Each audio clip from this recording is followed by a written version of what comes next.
एक बार की बात है, बुद्ध एक सभा में उपदेश दे रहे थे। उपदेश पूरा होने के बाद सब लोग जाने लगे। तभी बुद्ध ने देखा कि एक आदमी कोने में बैठा हुआ है। बुद्ध उसके पास गए और कहा कि क्या हुआ, आप दुखी क्यों हो? उस आदमी ने कहा, आप बहुत अच्छा उपदेश देते हो जिसे सुन लोगों का मन शांत हो जाता है, लेकिन मेरा मन अभी भी बेचैन है, शांत नहीं हुआ। बुद्ध मुस्कुराए और बोले, इस दुनिया में किसी के मन को शांति नहीं है। कुछ लोग सोचते हैं कि उन्हें शांति मिल गई है। वो भूल जाते हैं कि जो शांति आज उन्हें मिली है कल उनसे छीन ली जाएगी और फिर से वो अशांत हो जाएंगे। और कुछ लोग जिनके पास शांति है वो आगे का सोचकर अशांत हो जाते हैं कि ये शांति चली जाएगी। तुम किस बात से अशांत हो? ये सुनकर उस आदमी ने कहा, बुद्ध, मुझे एक गंभीर रोग है। वैद्य ने कहा है कि मेरे पास केवल 7 महीने हैं, जिसमें से 3 महीने खत्म हो चुके हैं। मेरे बाद मेरे माता पिता, बीवी, बच्चों का क्या होगा, ये बात मुझे शांत नहीं रहने देती। बुद्ध ने कहा, क्या तुम इसी बात से परेशान हो? उस आदमी ने कहा, नहीं, सच तो ये है कि मैं अभी मरना नहीं चाहता।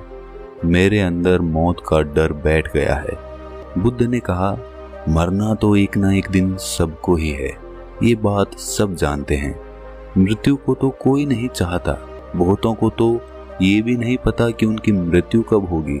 तुम्हें तो उसका पता भी है, लेकिन मृत्यु के बारे में कुछ नहीं कहा जा सकता। तुम अभी भी नहीं जानते कि तुम्हारी मृत्यु कब होगी। क्या तुम्हें पता है कि तुम कल का सूरज देख पाओगे या नहीं? आदमी ने कहा, नहीं, मुझे मालूम नहीं है। बुद्ध कहते हैं कि अगर तुम्हें तुम्हारी बीमारी के बारे में पता नहीं होता तो तुम अपना जीवन खुशी से जीते, है ना? तो अभी भी वही करो, आगे का मत सोचो। अपने आज को भरपूर जियो।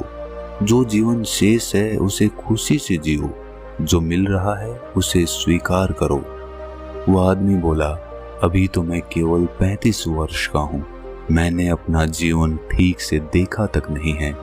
मैं अभी कैसे मृत्यु को प्राप्त हो सकता हूँ? बुद्ध ने कहा, क्या तुम्हें पता है कि तुमने ये 35 वर्ष कैसे निकाले? कब ये समय बीत गया? नहीं पता ना? तुम्हें कुछ खास पल ही याद होंगे। एक एक दिन तुम्हें भी मालूम नहीं होगा तुमने कैसे जिया, क्योंकि तुमने अपना जीवन होश पूर्वक कभी जिया ही नहीं।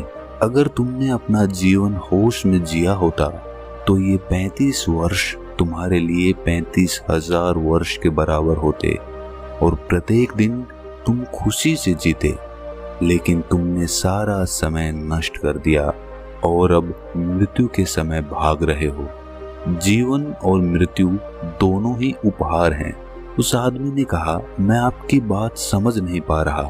जीवन उपहार है ये समझ आता है, लेकिन मृत्यु भी उपहार है, ये कैसे हो सकता है?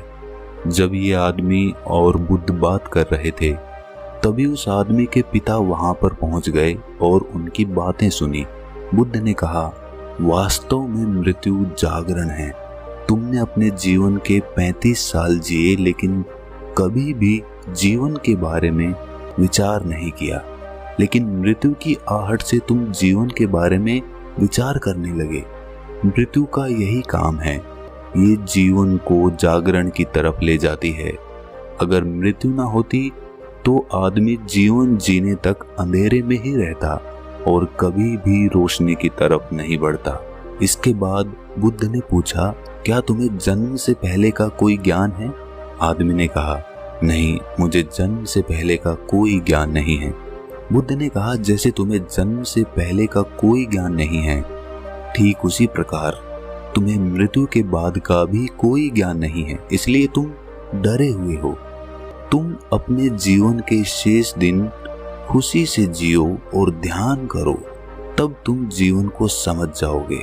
जब तक तुम मृत्यु को नहीं समझोगे तुम्हारे अंदर मृत्यु का डर बना रहेगा, लेकिन जब तुम मृत्यु को समझ जाओगे तो मृत्यु तुम्हें एक उपहार लगेगी।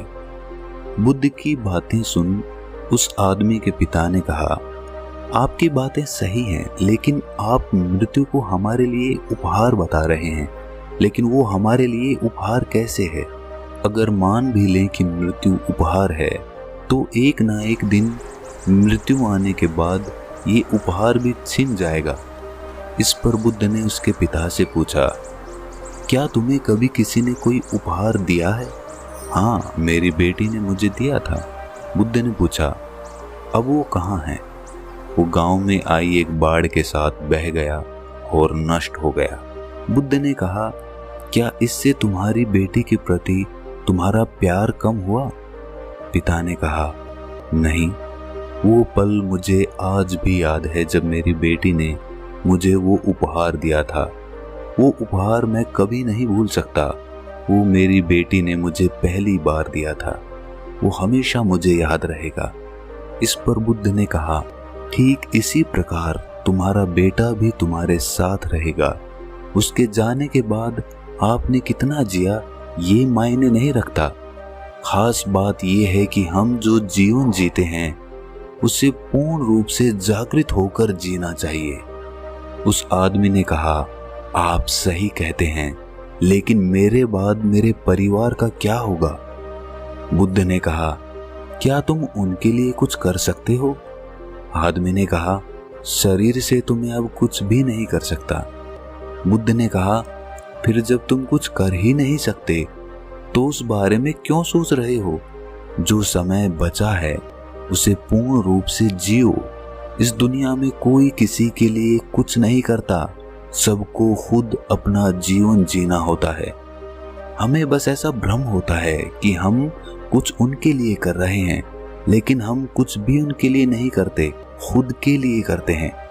अगर आज तुम अपने परिवार के लिए जमीन जायदाद इकट्ठा कर रहे हो तो ये तुम उनके लिए नहीं, अपने लिए कर रहे हो। इसे करने से तुम्हारे अंदर आंतरिक शांति रहेगी, लेकिन तुम रहोगे इस भ्रम में कि तुमने उनके लिए किया है, लेकिन ये तुम खुद के लिए करते हो। अगर तुम उनके लिए कुछ नहीं भी करोगे तो भी उनके जीवन में कोई खास फर्क नहीं आएगा, क्योंकि जीवन कभी भी एक समान नहीं रहता, कठिनाइयों से भरा रहता है। जीवन कभी भी आसान नहीं रहा है, संघर्ष करना पड़ता है, तभी जीवन चलता है। गरीब आदमी से ज्यादा परेशान अमीर आदमी होता है। इससे ये पता चलता है कि धन से तो जीवन को सुरक्षित नहीं किया जा सकता, लेकिन पूर्ण रूप से जागृत होकर जीवन को सुरक्षित किया जा सकता है। ऐसा करने से हम जीवन की सभी कठिनाइयों को समझ पाते हैं, जिंदगी और मौत को समझ पाते हैं और आसानी से जीवन जी सकते हैं। वो आदमी बुद्ध की बातें सुनकर बोला, बुद्ध, मैं आपकी बातें समझ गया हूँ और अब मुझ में से मृत्यु का भय भी खत्म हो गया है और अपना बचा हुआ जीवन खुशी से जीऊंगा। अगर आपको ये कहानी ज्ञानवर्धक लगी तो इसे अपने सगे संबंधियों, दोस्तों और मित्रों के साथ साझा जरूर करें और इस चैनल को सब्सक्राइब जरूर कर लें। तो मिलते हैं अगली किसी ऐसी ही कहानी में, तब तक अपना ख्याल रखें।